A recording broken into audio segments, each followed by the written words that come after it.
So there are two gentlemen. The name of one person is Ramesh and then the name of other person is Suresh. So Suresh and Ramesh, both of them are IT employees, very closely living to Kodapur. But unfortunately during COVID, what happened was they both lost their jobs. So knowing nothing other than coding, that's why it's very important to know about sustainable, I would say, entrepreneurship today.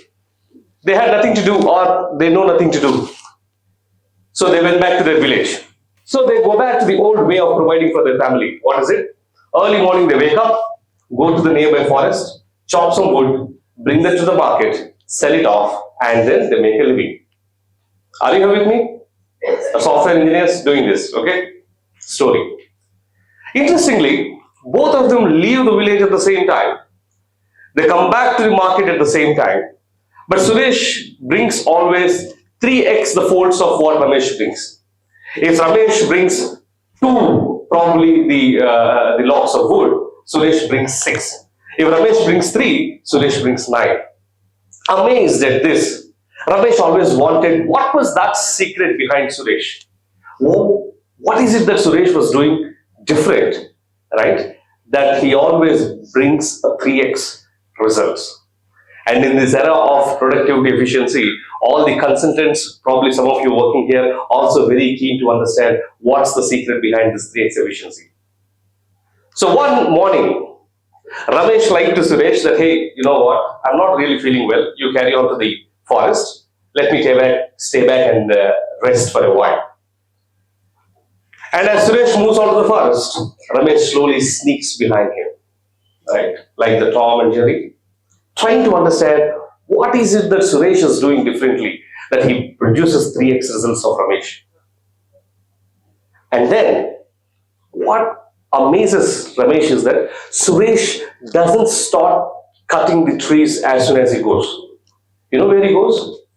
He goes to a lake nearby, finds a nice stone, takes all his axes, and what does he do? He sharpens them. He sharpens them until the noon. And then what happens? When Ramesh takes probably 3 strokes to fell a tree, Suresh does it at 1 stroke. Now why that story? Because probably the talks like this, the conversations like this, the learnings from probably the doers who have done in the past are those moments of you sharpening your irons. Do you agree with me? Are you sharpening your irons? Are you sharpening your axe? Yeah? Shall we move on? Fantastic. So with this is Rajeev YSR standing here, and the topic given to me was quite a complicated one. Youth in sustainable entrepreneurship developing local art using AI. Oh my goodness. So youth in sustainable entrepreneurship developing local art and using AI. Now youth is a very, very abused word, just like love, right? Everybody from 6 to 60 wants to call themselves as youth. Yeah, but interestingly, youth is definitely an unstoppable force. And let us look at some statistics, what this force has got into. If you look at the total world population, the world population is roughly around 8 billion people. And India's population is close to 1.5 billion. Now, what does that mean? That is, among every 5 human beings that are living on the earth, one is a child. No, Indian, that's correct. I have a slide for you also. Just hold on for a minute. Now, look at this. In that 8 billion population of the world, close to 22% is youth. However, in 1.5 billion population of the world, close to 0.5 billion is youth in India. What does that mean? If you look at the world demography, 2 youth, among 5 there is just 1 youth among 5 adults. But in India, you have 3 youth among 5 adults. Are you getting something? We already see a Ramesh Suresh kind of an analogy, don't we? Let's continue. So while the world grows old, interestingly, India grows young. That's a great advantage for us. Let's understand more. Look at this. These are the top 5 countries in the world with the highest economy. Yeah, and we are also there with around $3 trillion, right? But look at this. United States with almost 7x or 8x of our GDP, the median is around 40 years. We are 12 years younger. So that means youth is an unstoppable force. If at all India possesses any probably minerals, riches, etc., apart from all the great wealth that we have, the greatest wealth that we all carry is youth and talented youth. Are you here with me? Yes, let's continue. So now, let's look at sustainable entrepreneurship. Now, tell me one thing. What is entrepreneurship? I know TEDx talk is always about mono talk, but I just wanted to change the format and try to bring it more in dialogue. What is entrepreneurship? Or let me ask you another question. How many of you here are entrepreneurs? So here is a revelation for you. An entrepreneur basically means undertaker. Somebody who takes a responsibility and then says, hey, I am the undertaker of it, right? Now, what does it mean? It means this. If you think that you are not an entrepreneur, my friend, but then the evolution of mankind talks about all of us as entrepreneurs. For example, in the beginning, when we do not have something called currency, how were we exchanging the services? So farmer produces, then miners mine, priests pray, artisans like Miss Santa Clara, we have just seen, they make nice batik and kalamkari designs. What do all they mean? They all are entrepreneurs. That means our evolution basically is an entrepreneurial evolution. So now this talk is only to kind of touch that entrepreneur in you and then say, hey, you know what? Wake up and then try something. Are you excited? Yes. Are you ready to wake up? Yes. Okay, let's continue. So, youth we have seen.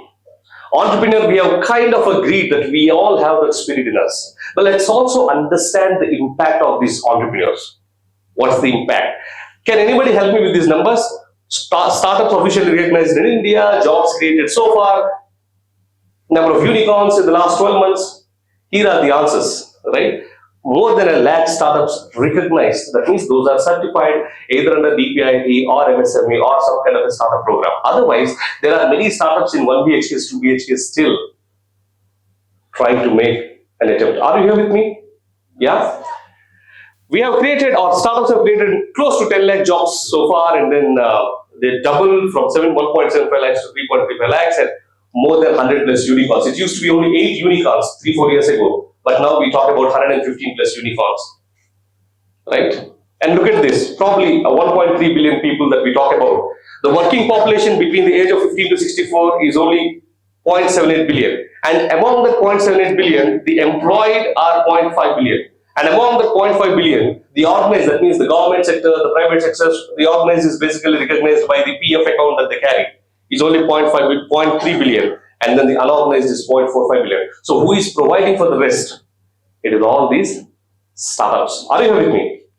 Let's continue. So this is again from 2007 to 17 and from 2017 to 2021, different startups in different fields, fintech, right? Pharmacy. Then you have e-commerce, you have deliveries, then you have multiple probably edtechs and different kinds of technologies where startups are mushrooming and they're growing. What does it all mean for us?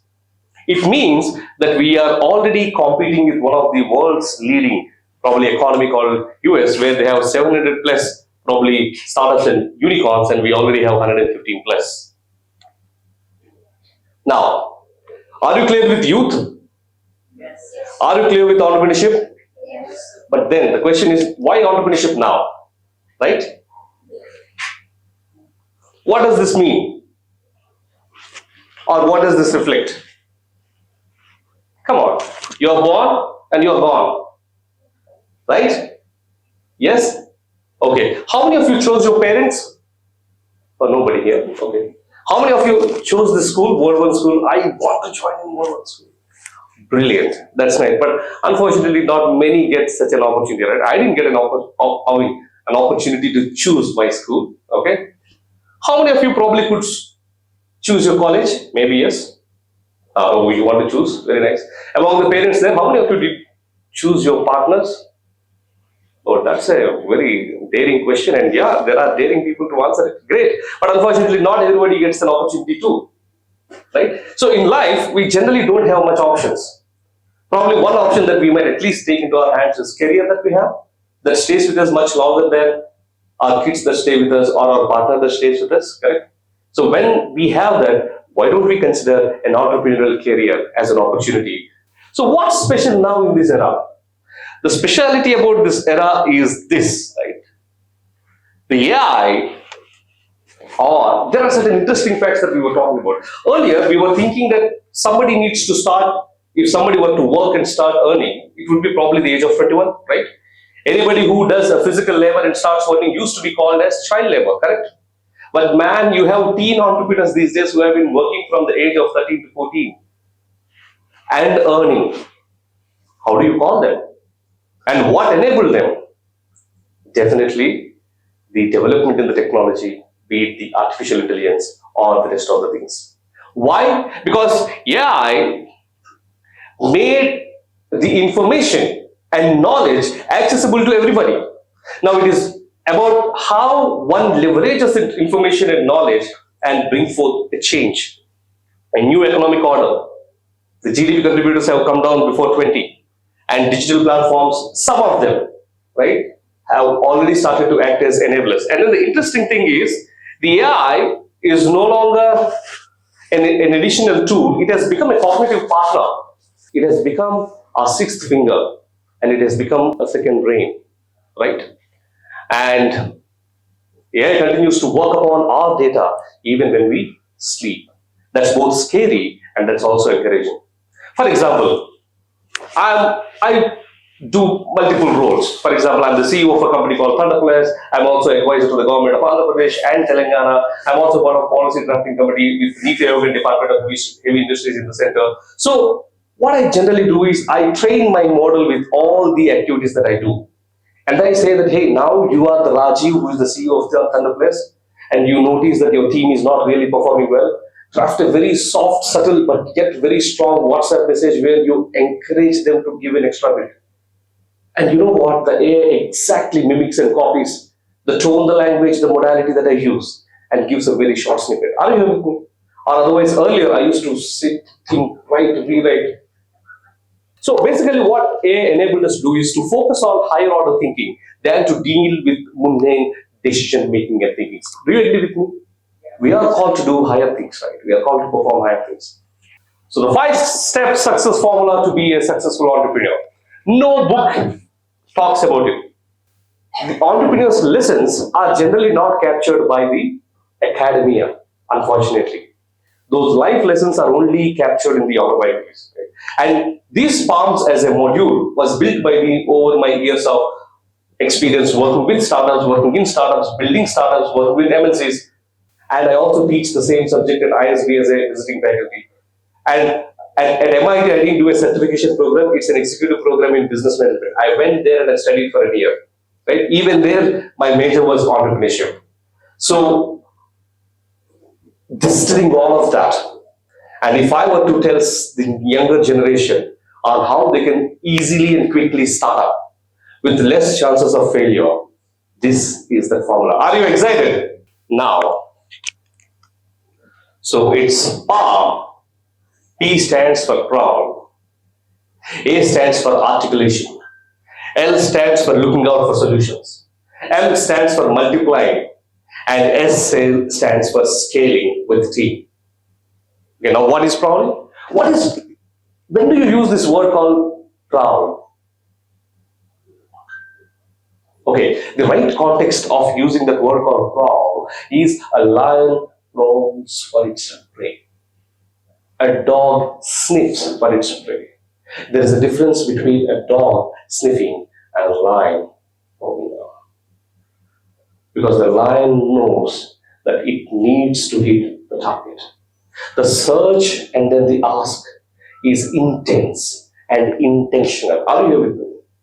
So look for opportunities that you can add value to any customer or any person or any people or any demography around you. Is there any way there is some problem that is being met, and can I build a solution for it? Look for the problems or for the problems. The second one is articulate. Now, once you kind of identify the problem, but that's not where the fun is. The actual fun is when you are able to distill the problem, make it as simple as possible, and you are able to articulate. A right problem statement defined is 50% done, right? That's what we say. When I was preparing for IIT Madras, IIT JEE, that time it was 6 hours exam. We had a mains, we had a prelims of 3 hours and mains of 6 hours. Our teachers always used to focus on one particular thing. Spend at least 2 to 3 minutes reading the problem rightly. And structure the problem. Distill the problem. Simplify the problem so that your answer is simplified. And that is even much applied for entrepreneurial journey also. Articulate the problem. Your problem cannot be very vague or specific. Again, another framework for you to help identify the problem is this. Who is your customer? What is the problem? Why do you think that's a problem? Where is the problem? When is the problem active? And how do you intend to solve the problem? This is very important thing, right? The temptation for an entrepreneur is to invent something new.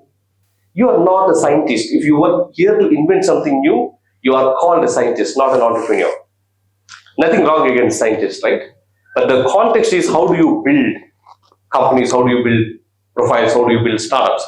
That's when you look out for solutions. You don't have to reinvent the wheel again and again and again. If that was so, we would be only going in wheel cars. We don't have sophisticated cars that we talk about right now. Look out for solutions. Discover them, improve them, experiment with them. See if those solutions can be slightly modified, mimicked, altered to meet your problem statement.